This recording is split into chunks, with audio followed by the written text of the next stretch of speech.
Welcome to another leadership episode. Today, we're diving into a topic I think every leader, every human really faces from time to time, and that's a better understanding of emotional intelligence. Now, when some people hear emotional intelligence, they may tune out or they think it's just about being nice or being understood better. But EQ or emotional intelligence is not about avoiding conflict or sugarcoating hard conversations.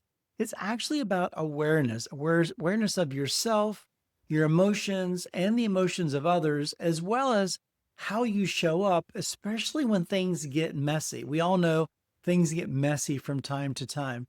So it's always nice to have a baseline description. I'm going to use the description of emotional intelligence from the book called The EQ Edge, Emotional Intelligence and Your Success. I'd recommend that book if you'd like to learn more about emotional intelligence.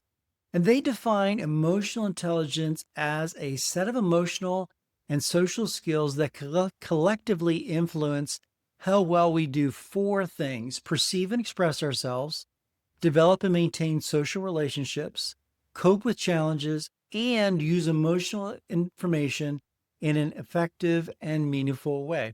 So, based on that, we're going to today walk through the 7 signs someone may have low emotional intelligence and what they can actually do about it to improve. And if you recognize one or two of these in yourself, that's good. It's not a sign of failure, it's a sign of self awareness. And that's where growth starts, right? When we're self aware. So, let's jump in. The first one is the need to be right or the need to always be right. Now, this one can be tricky because it often looks like confidence. It can come across as confidence, but in reality, it's about control. Leaders who struggle with emotional intelligence often feel threatened of being wrong. And when they argue, it's not to understand, it's actually to win. Have you worked with somebody like that? You could show them data, you could show them, give them your thoughtful perspective, even share your personal experiences, but they'll still twist the conversation to maintain their sense of superiority over you. I've seen this work with people from different times when someone shoots down an idea in a meeting, not because it's a bad idea, but because they didn't come up with it.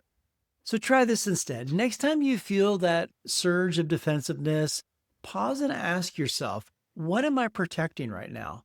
Then try saying, I don't know, but I want to learn. Again, this is to yourself, just processing, what am I protecting right now? And then I don't know what it is, but I want to learn, and then lean into that. What are you protecting? Number 2, can't take feedback.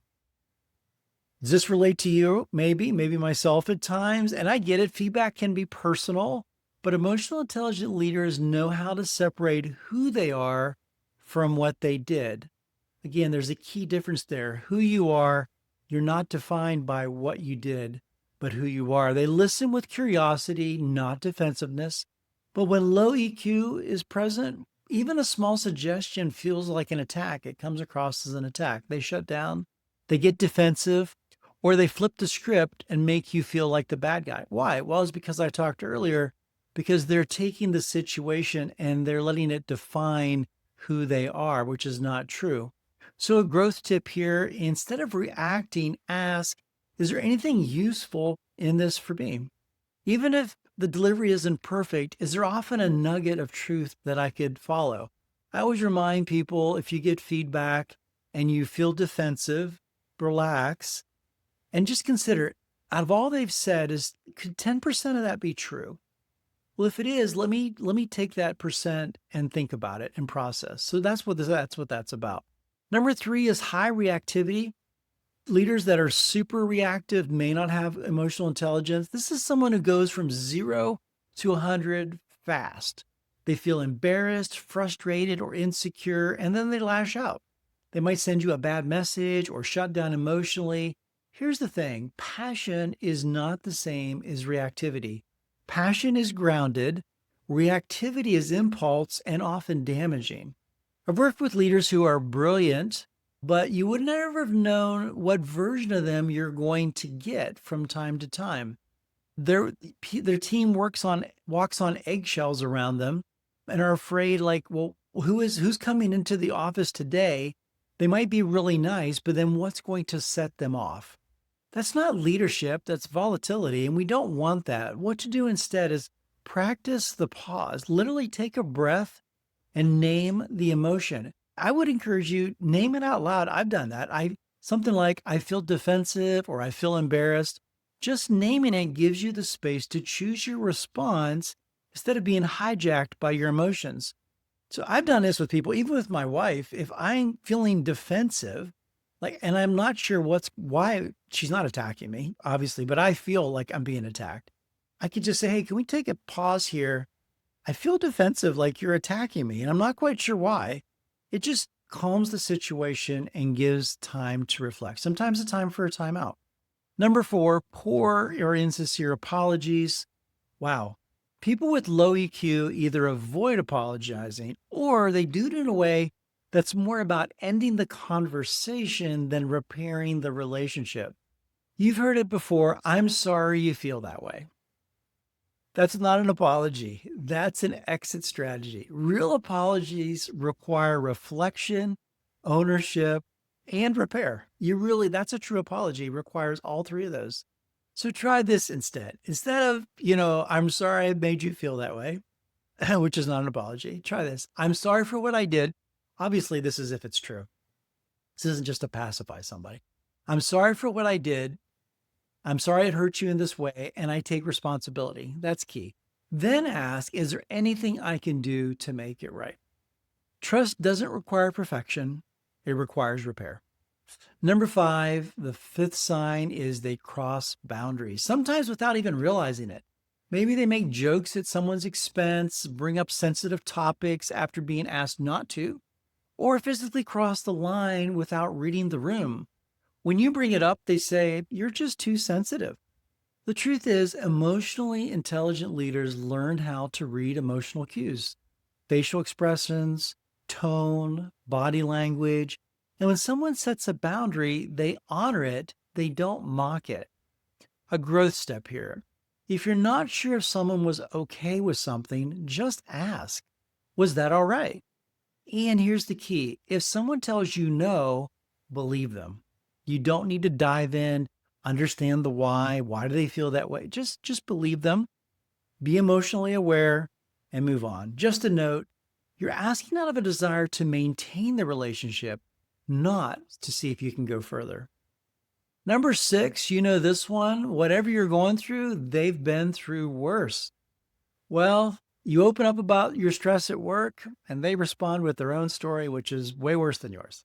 You talk about a loss, they share theirs without really leaving space for you. The list goes on, right? Whatever you've had, they've had it worse. It's not always malicious. I used to believe it was malicious. It's just people. Sometimes they're just trying to relate. It's just awkwardness. But high IQ leaders know when to step aside and center the other person in the room. They don't need to be the center of of attention. The other person that is talking needs to be the center. So try this experiment. For one full conversation, don't talk about yourself unless asked. Be curious. Ask follow-up questions. You'll be amazed at the connection it will create. And the last one, number 7, they avoid all emotional discomfort. They don't talk about their feelings at all. They dodge hard questions or conversations. They stay busy instead of dealing with what's really going on. But emotional intelligence is about leaning into discomfort, actually, not avoiding it. That's how we grow, is we lean into difficult situations, not to antagonize the other person. No, but to seek to understand. A practical tip here is notice what topics, feelings, or conversations you tend to avoid. Then practice sitting with that discomfort for just 90 seconds. Lean into it and why is that bothering me? What's going on? You'll be surprised how much clarity comes when you stop running from it.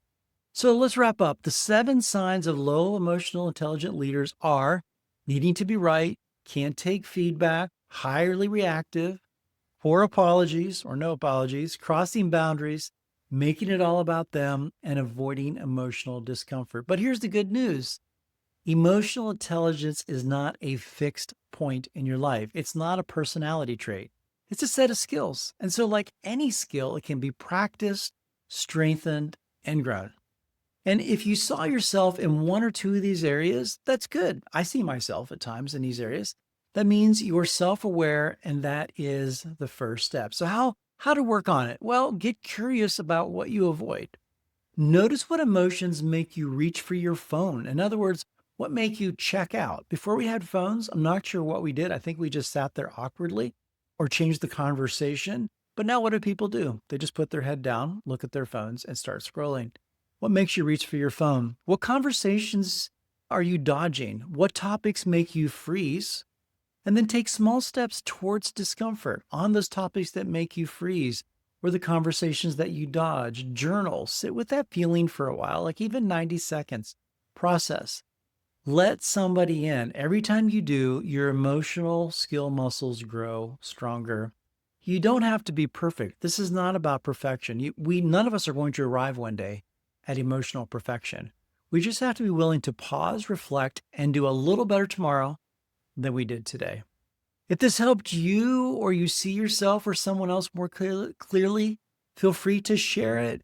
I'd love to hear from you. What's one area you want to work on this week? Drop it in the comments below. I've also created a free emotional intelligence toolkit that you can download. It includes the breakdown of these 7 signs, how to grow in each area, reflection questions, etc. That link is in the show notes. If this was helpful, please hit like and subscribe. Share it with somebody. That would help them really trying to grow this channel, put out more leadership insights that will help us. If you're looking for a coach, I'd love to work with you. You can book a free 30-minute discovery call. That link is in the show notes.